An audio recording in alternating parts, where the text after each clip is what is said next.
তো আমি তুলে ধরছি।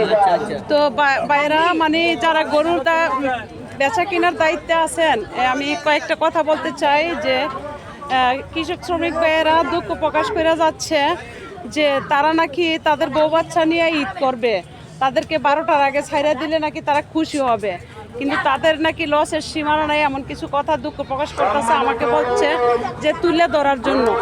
তো বিবেচনা নেওয়ার জন্য আমি আহ্বান জানাচ্ছি যে এত কৃষক শ্রমিক ভাইয়েরা আমার কাছে দুঃখ প্রকাশ করছে, তাই আমি বললাম কথাটা, যারা দায়িত্ব আছেন আপনারা একটু বিবেচনা নেবেন। তারা বলতেছে যে আমরা দেশের বাড়িতে যে ঈদ করতে চাই।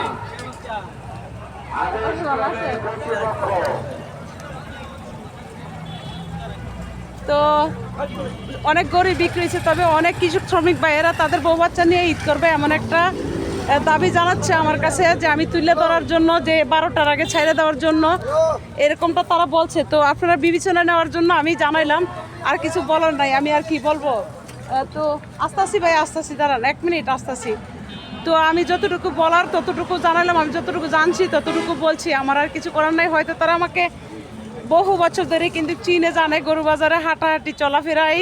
তো নতুন বাজারে এসে তারা খুশি না, নতুন বাজারে এসে খুশি না মানে তারা কাদা মাটিয়ে গরু বিক্রি করতে পারে না, অনেকে লস হয়েছে, এরকম কিছু দুঃখ প্রকাশ করছে। তাই আমি তুলে দইরা দেখার সুযোগ দিলাম আর দুঃখটা প্রকাশ করলাম।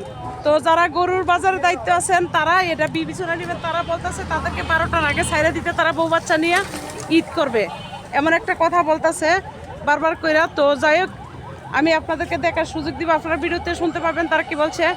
তো আসলে আমি শেষ বাজারে আমি আসছি, আমি আপনাদের গরু বাজার দেখার সুযোগ দেওয়ার জন্যই আজকে ঢুকছি। অথচ কাদামাটি আসলে বেশি একটা কাদামাটি হয়ে গেছে, এটা সত্যি।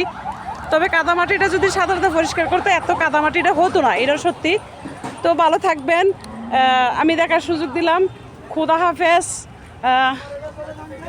আর কিছু বলতে চাই না, এই পর্যন্তই আমি শেষ করলাম।